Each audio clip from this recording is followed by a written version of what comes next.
When I sit down to write a book, I do not say to myself that I'm producing a work of art. Instead, I write down to expose some lies and some facts that has been hidden. George Orwell. With this, Kuzangpo, and welcome to the third episode of Drukyul, a digital Salon series. I'm your host Vebaka, and today we have Dasho Kinley Dorji with us. Kuzangpo Dasho, and welcome. Dasho has been in the Bhutanese media for over 3 decades. He has also served as the Secretary of Ministry of Information and Communication, and he retired in 2016, if I'm right. And Dasho has also written a book known as Within the Realm of Happiness, which was published in 2008. With this, let us begin. So I would like to welcome you again, Ladasho. Thank you. What has kept you busy these days amidst the pandemic? Busy doing nothing, mostly. The I think one of the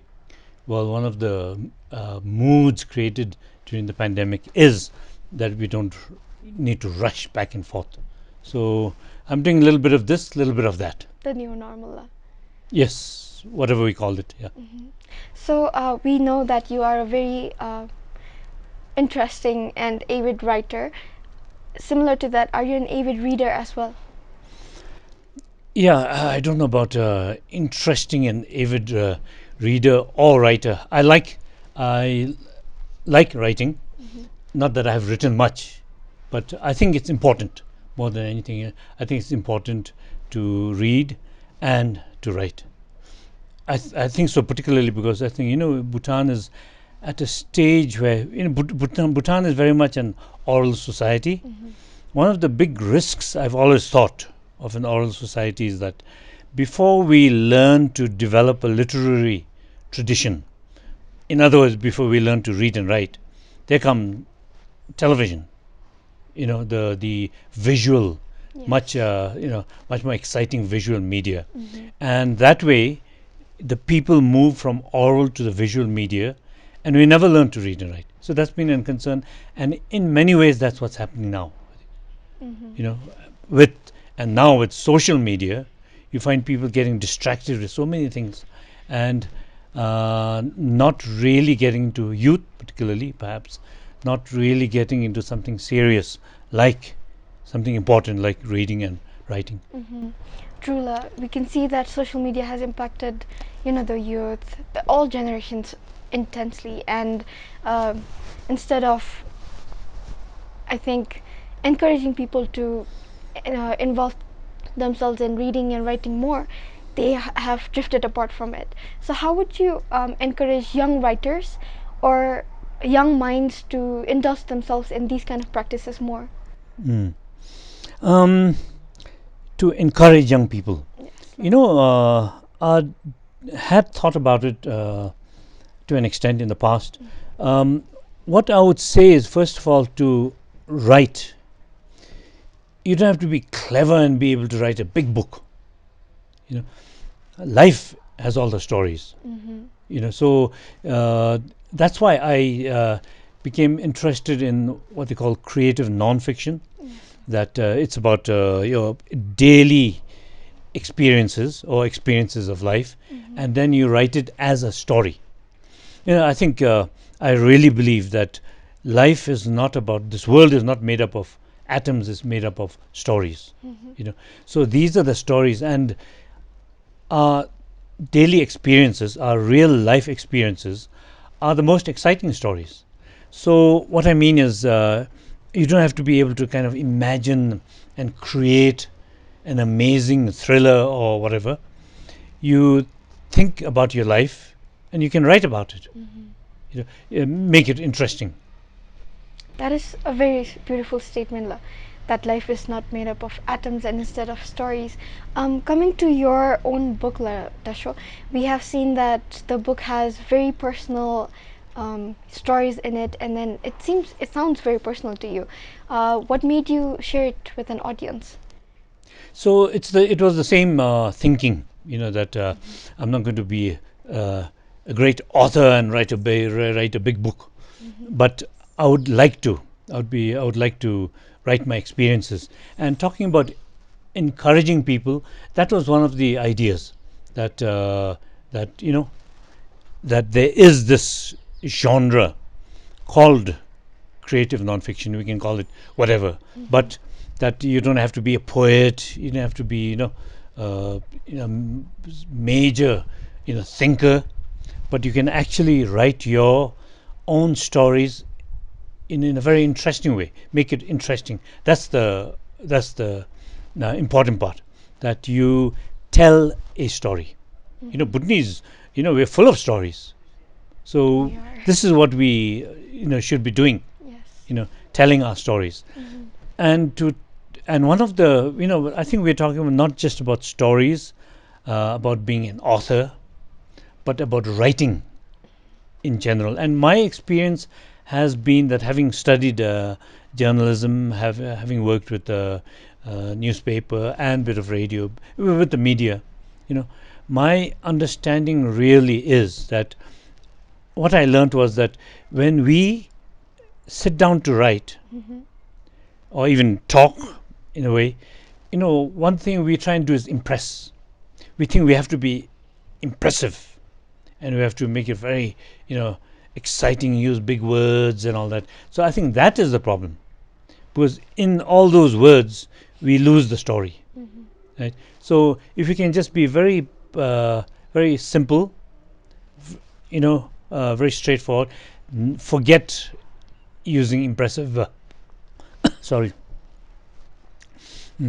Don't try to use impressive vocabulary, big words and all that. But if you can just tell the very story very clearly, think about who you're talking to, all these young people, you're just telling them a story. I think that's how that comes through best.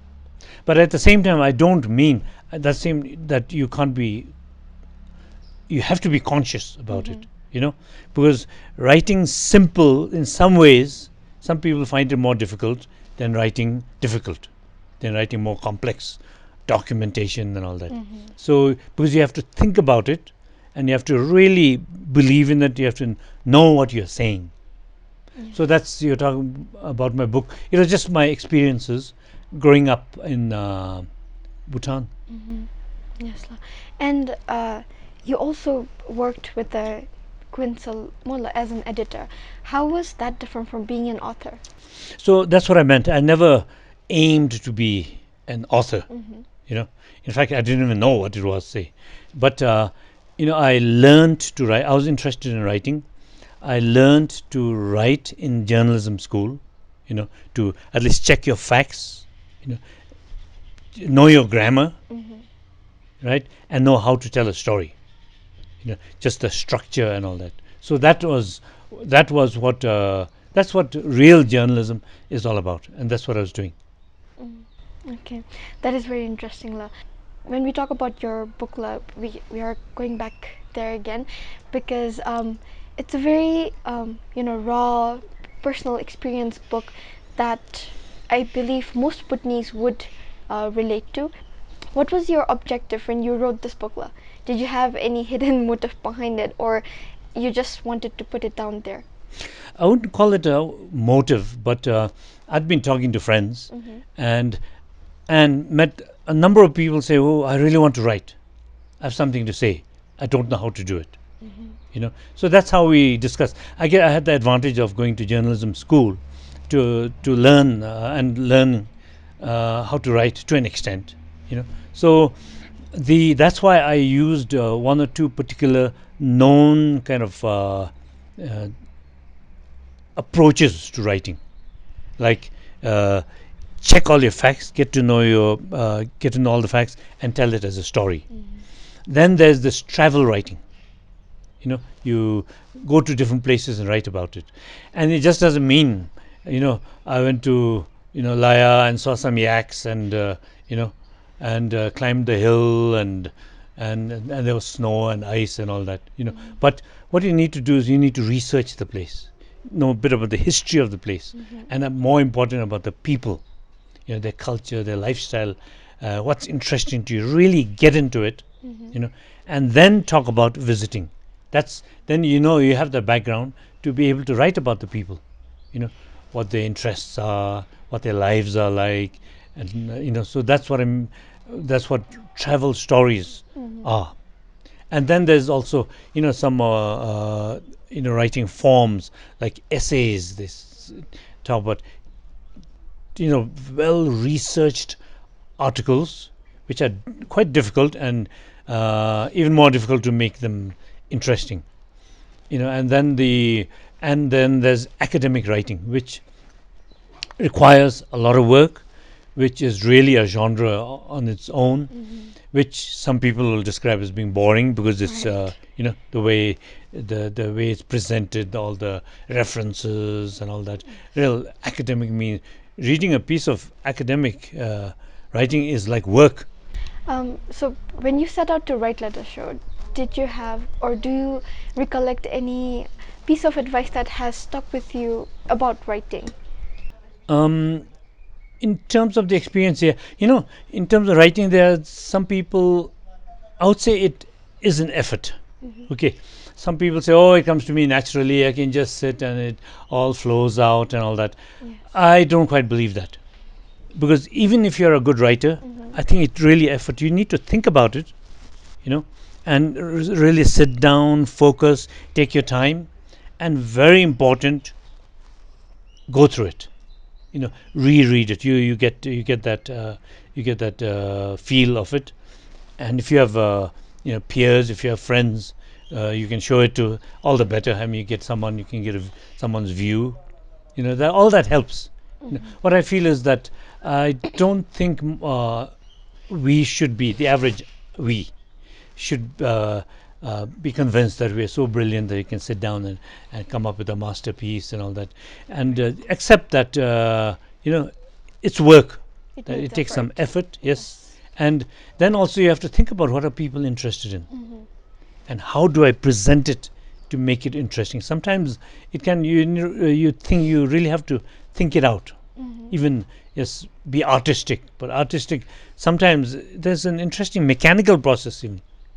If I say this before I do this, if I write this before this, what kind of impact does it have? I want to surprise the reader, so this is how I'll bring it in, all that. And then there's some very commonly, and then you can learn writing. There's some very common lessons, as they say. One, it's a cliche almost. It's like show, don't tell. You can if you want to say, oh, Vebaka, got a call and got some very, very bad news. It was such sad news. I mean, people really won't get it. But if I suppose I say, oh, Vibaka's phone rang, she picked it up, listened to it for a while, and dropped the phone. The reader will say, oh, she's got bad news. So that kind of, some of these writing strategies or tricks or lessons. So we were talking about how you think that writing needs effort, unlike many people who like to believe that it comes effortlessly. Along that line, Nadasho, did you ever get a writer's block, or do you believe in it? I think everyone needs time to think. Sometimes you run out of ideas and all. I think the term is writer's block, but we might call it whatever we call it. Yes, I mean, there are people who get stuck a little bit at times. Some people who get stuck and then go away, do something else, go fishing, and then come back and get and get back into it. So I think that's the process. I don't think anyone really sits, or maybe one or two people do, I don't know, who sit and just write a book or a story in one go. So it's that's what you mean, that it's and then the idea is to enjoy it. Yes. How have you dealt with it? If you ever tried to get a break from it and then get more ideas, what helped? It's one, training helps, meaning because I was trained as a journalist, and it's you learn to do the fact checking. You do learn to do research, then you think about it, then the story in your mind, then. And one, some would say disadvantage, but I think it's an advantage of doing news work, is that you have a deadline. You have to finish it by this time, because the paper has to be printed, the program has to be edited, etc. Yes. So you have that mindset already. I think you do need a bit of pressure, whatever that might be, because it's not that you think one fine day or when the sun rises I'll get up and I'll pull out my laptop and I'll start writing. Not so. I don't think you should take it so casually. You really need to make the effort. Yes, love. So, talking about inspiration, Dasho, where do you get it from?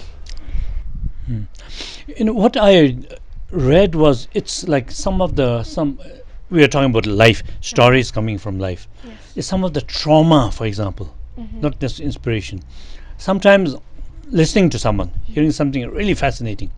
Sometimes getting into an accident. Like for me, it's interesting. Once I got robbed. Okay.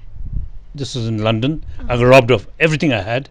I was completely stuck, so I had to, run around and try and get things, and find it difficult. It was a weekend, find it difficult to get people and all that. So that kind of experience in life kind of makes you think, And interestingly, it was when I talked to my mother and two nun friends of hers, elderly nuns, saying that, I had a hard time, I was robbed, etc. And then they were saying, that was lucky, that they robbed your bad luck. Suddenly I thought, wow, what a nice way. It felt Yes, they made me feel good about being robbed. Yeah. So that was a nice story. So that's how it comes. I think there's stories everywhere. It is. In a country like Bhutan, every stone has a story. If you know about every road, every pass, every mountain, every meal, it's all over the place. You just have to be aware of it. Yes, love. And it's very interesting how, you said that how your mother and the two nuns advise you to look at it very differently. That's, I think, when we get perspectives, and even the books that you have written, even the stories that you have put out there, I think that has so many perspectives to it that people can interpret it in their own ways. So what do you want the audience to take from your book, love, as a moral, as a lesson, anything? I think there are different ways of approaching it. Most often, you don't plan that particular impact of your story. It's just that something happened to you, something you've seen, which you think people should know about. Yes. People should be careful about. So it could be that. Sometimes, yes, like what people need to know, whether it's COVID, whether it's smallpox, whether it's a new disease or a new trend or a bacteria, whatever it is, that this is risky. That if some people know about it, they can actually avoid it. That's what you do. Kind of an educative awareness approach. So it's all different. But I think when we talk about literature, when you talk about stories, you're talking about things that are quite exciting. That'll keep people interested. And you don't necessarily think of, you don't even know sometimes what kind of lesson it might have. That's that particular story. So Right. But you get intuitive sense, this is interesting. Right. So talking about your writing style, Dasho, you have mentioned that you use creative nonfiction and you have been interested in it. Your book is a creative nonfiction. Have you thought of shifting from it? Are you interested in fictional writing, love? Not really. If it comes, you do it. Your question was like writing style, right? Yes.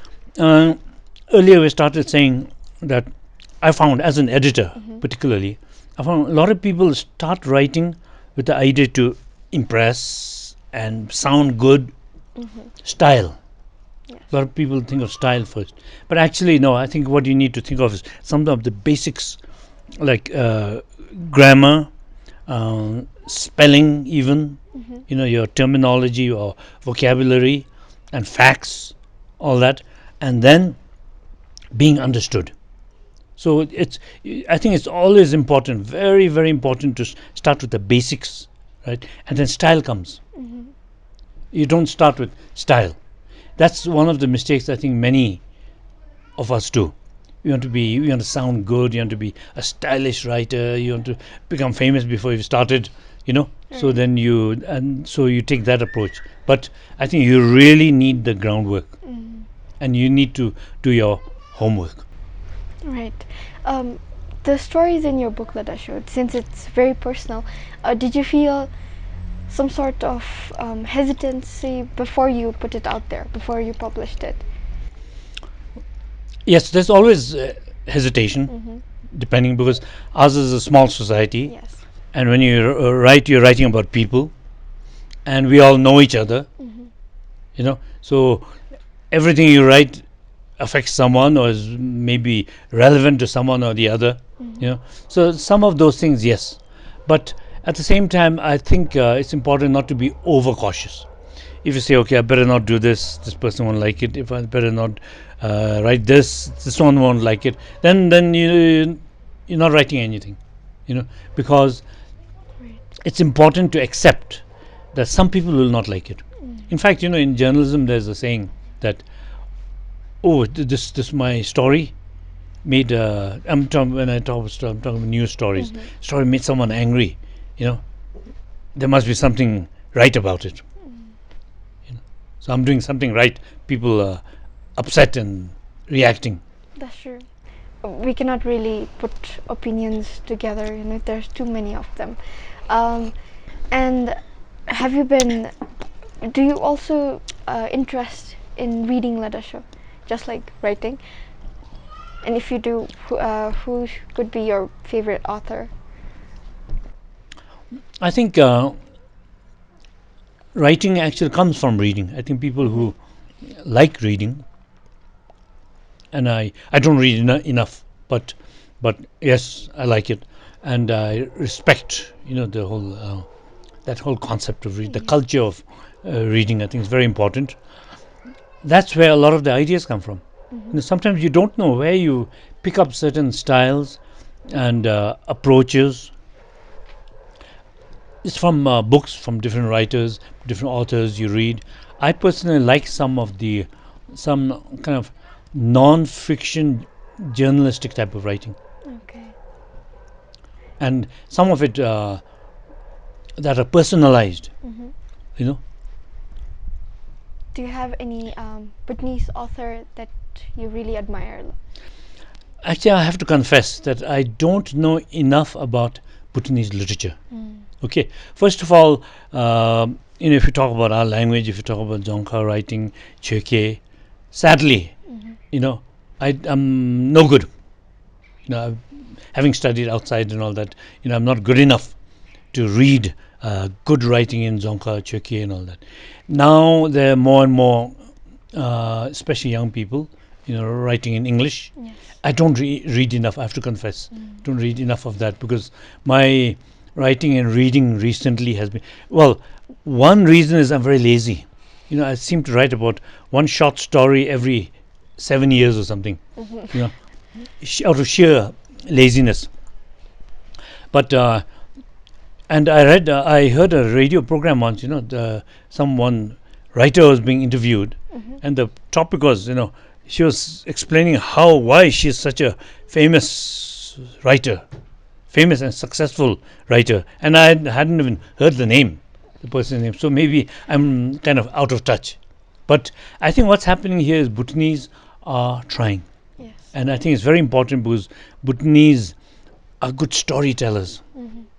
Bhutanese have stories, can tell stories, and this is what we need to start writing. Yes. Because we have it there already. We have amazing kind of mythology, history, even real life. Even look around today. If you look at the news or whatever, what's happening around, who needs fiction? We have a lot of drama of our own. So there are all these stories. And as we know, Bhutanese society is surrounded by mythological, stories, narrations. We are very, interested, and I think we are very indulged in keeping ourselves convinced with supernatural things and explanations of stuffs. For writers, young writers, or anyone who's interested in getting their work out there, publishing it, but then they feel insecure about it. What would you advise them? I would say go for it. That's the only way you'll know.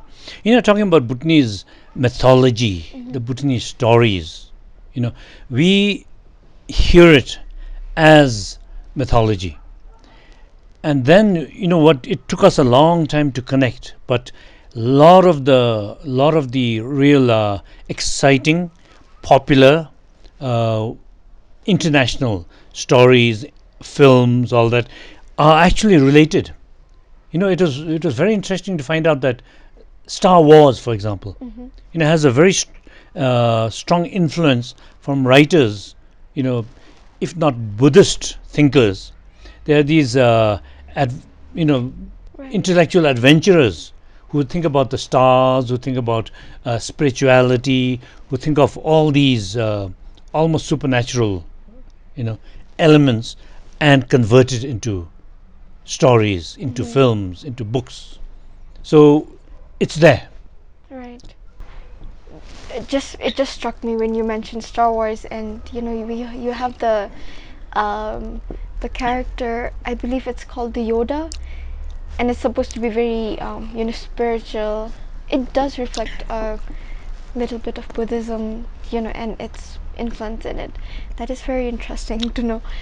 So how about the film writers and scripters, because I believe every writer who cannot come up with a bulk of right that they are maybe they hold them back to publish it, they shift their focus and then turn into film writing.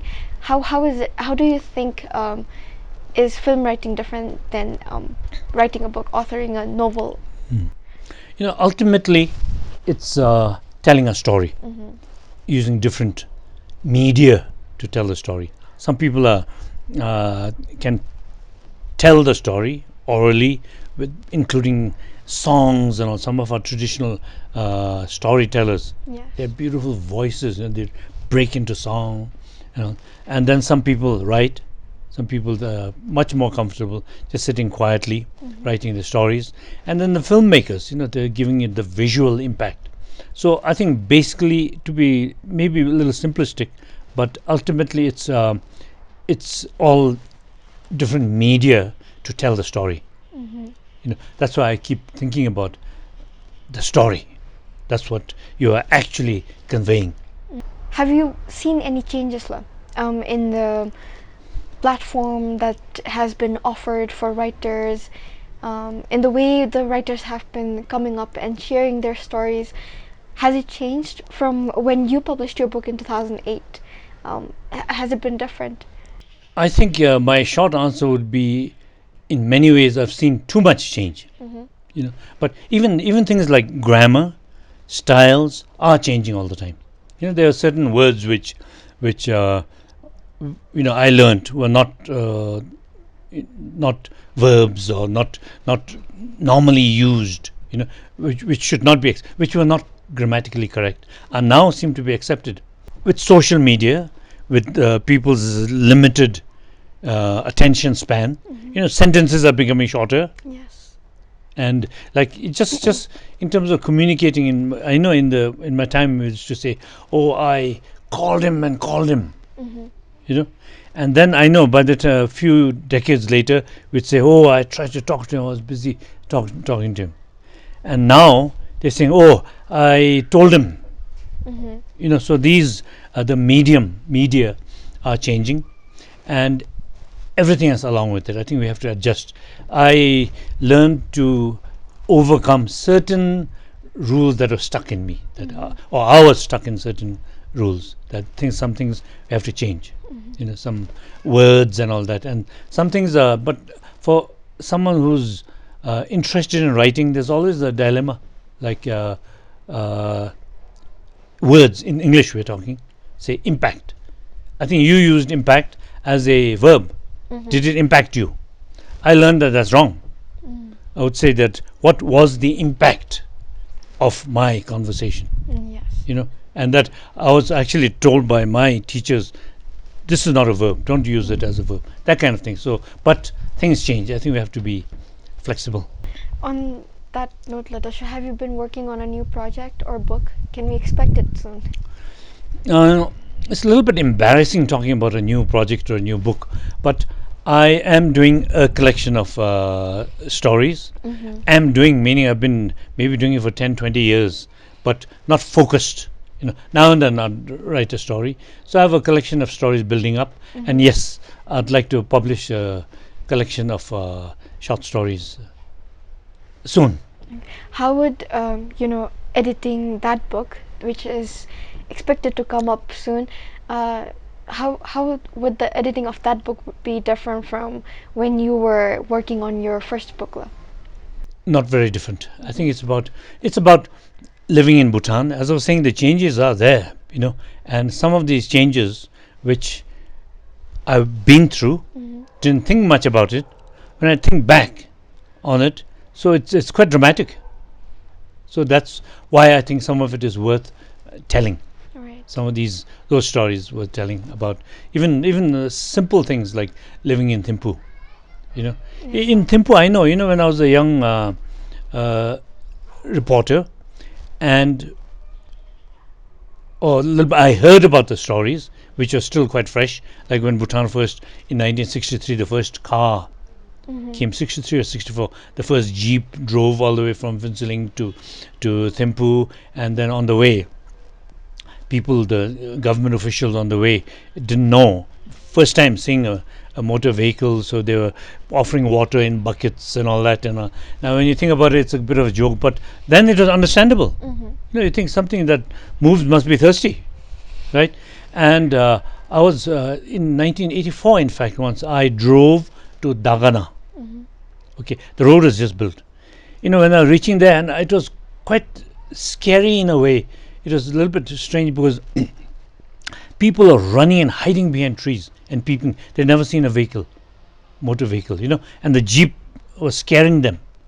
And I stopped a few times to look, wonder what's going on. And in fact, I was scared.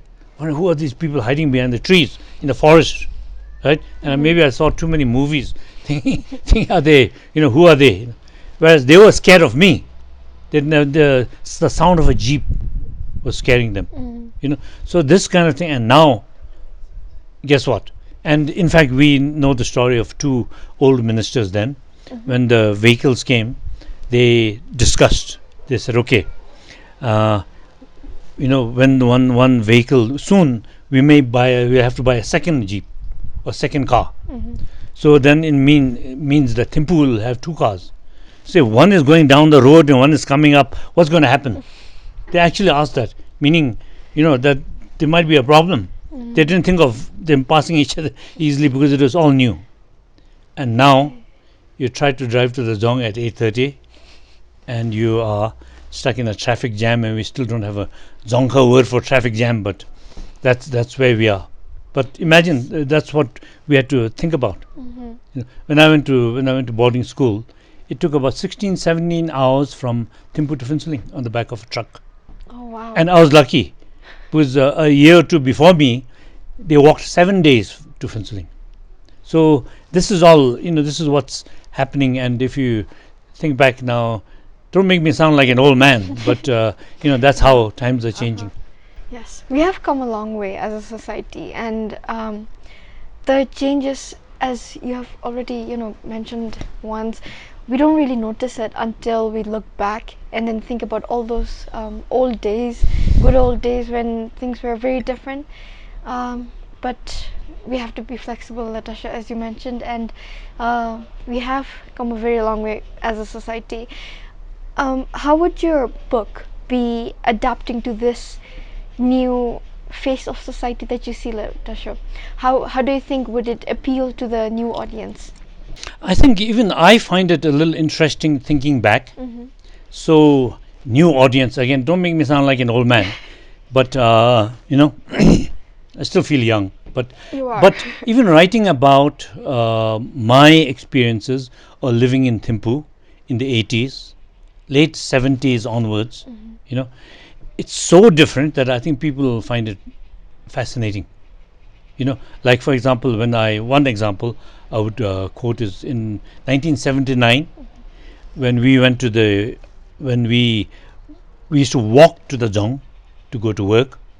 There's those people who worked in the zong, and here in Thimphu, just nearby here, on the way to the zong from the town, when you cross the town, there's that little bridge. Yes. That bridge was there, but it was a small rough bridge. The Trompen of Thimphu, so-called mayor, in the morning around 8:30, he would leave his red scarf and patang on top of the bridge, and he'd be under the bridge doing his business. He was the loo. That was his loo. There was a stream, so he was relieving himself under the bridge, and we'd see. And it was nothing surprising. So you walk by, Trompen's taking a leak down there, and you just walk by. Now, I think that would be a little bit unthinkable. Yes.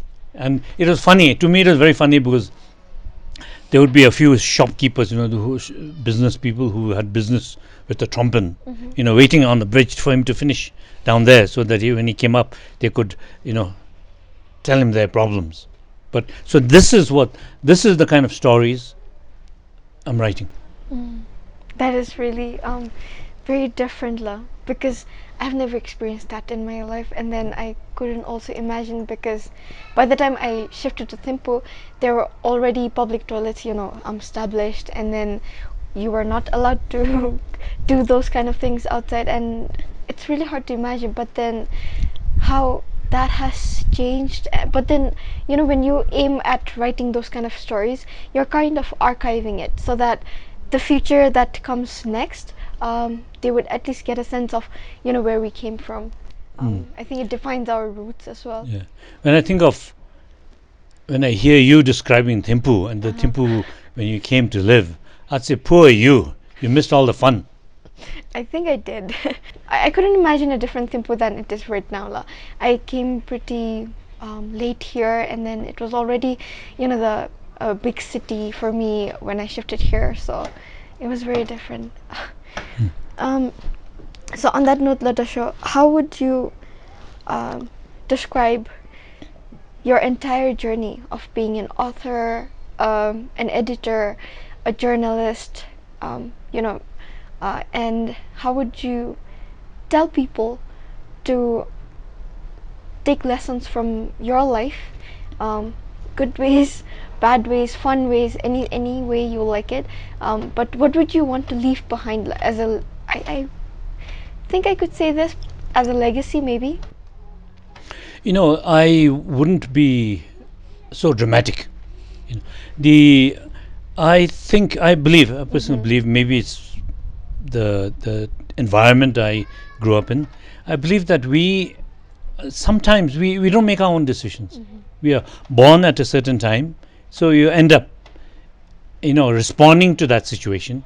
Like when I finished high school, and then was when looking for a job. We were lucky. There were many jobs around. Things were just starting, and what were you interested in? So I'm interested in a bit of writing. So I got to go to writing school, and then make writing my job. So things happened because I think it's kind of in some way predestined. Things just happen. You respond to the place you're born in. In terms of leaving behind, I think what we can do is leave behind our stories, some of our stories, so that if nothing, our kids and grandkids can have a good laugh. That's right. And your book is actually really beautiful. I did a little research and skimmed through it. It's a really beautiful book. So coming back to the book, Dasho, do you have any favorite chapter in the book that particularly stays with you? Not really. Well, what is interesting is that I printed it here and just distributed here. So it didn't go into professional distribution and all that. But the feedback is very interesting. Some people come here, read it when they're on tour, foreigners, read it on tour, and then read it on the way back after buying it, read it on the way back home on the plane, and then send me a message saying, can I have so many copies? I'd like to give my friends or whatever. And there were one school and one college in the US that I don't know how they found it, but they found the book and did it as a class exercise. And some of the questions they asked were amazing, things which I hadn't even thought about myself. About some of the stories about growing up in the village, what the village was like, the first television set that came in, the change of values, like the prettiest girl in the village was kind of a plump, moon face, very healthy, and people say, "Wow, she's as strong as men. She can carry so many bags of manure, dandabe, same as the men." So she was admired, and she could also sing, and she was kind of admired. Then in one of my, as I wrote in one of my stories, then came advertising. And then someone put up a billboard with a Coke ad. I think it was with a very supposedly beautiful woman of the times, slim, slender, narrow waist, and suddenly that beautiful woman who we knew felt ugly. She felt she was too big, too strong, too muscly. That you have to look like this now. You have to be painted all over and all that. So those kind of changes are quite dramatic. Yes, ma'am. And we have, when you say it, when you the way you have written it as well, it seems very normal, very mundane, and it comes out from ordinary lives. But then that's when we see, I think, the biggest changes that's going on in the society law. And your book is a very good example of that. I think we have room for one more question, Latasho. I'm really interested in knowing what kind of stories are you writing for your new upcoming book, Latasho? It's going to be a mix, like my previous book, many years ago, about living in Thimphu, living in Bhutan, and some of the experiences. And again, you talk about earlier. You're asking about sensitivities. It's still there. Some of the fun things which I did with my friends. It's a little difficult to write about right now. I would hesitate, but they're still around, all of them. To talk about some of the stupid things they did, might be a little bit awkward. Yes. And then there are things like certain values, like one I found very interesting, very important, about a story about a monk, kind of lusting after a young monk, a master, a living, lusting after a student, and most of it is being in his mind. In fact, I'm now hesitant because it's still is our society ready for it? Other things like what used to happen in Thimphu, how did we spend a day in 1979? We worked, say government and everyone worked from 8 to 2. Then work stopped. Then we went home, had lunch. Then people went fishing and all that. And young people like me, what we did was loafing. We called it loafing. That was the pastime for the whole day. We would go. There was one movie hall. We went to the movie hall, and they used to show sometimes in the afternoon show English film. So people like me, straight out of school or college, went to watch an English film. I know the person showing the film. Those were the reels of those days. Film. He used to start drinking a little bit early and get reels all mixed up. So sometimes we watch the end of the film first, and then the middle, and then the beginning, or just it.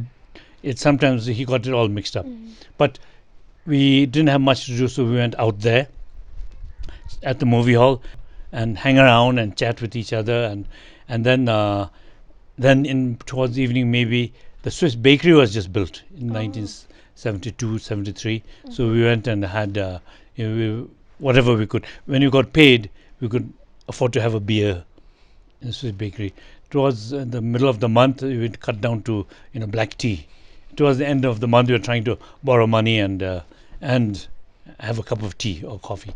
So that's what life was about then, but still interesting. When you put it into context, Yes. there are no regrets. I would like to ask you this, Ladasho. Were you how old would you say you were then? A teenager, maybe? Yes, just finished with the teens. Uh-huh.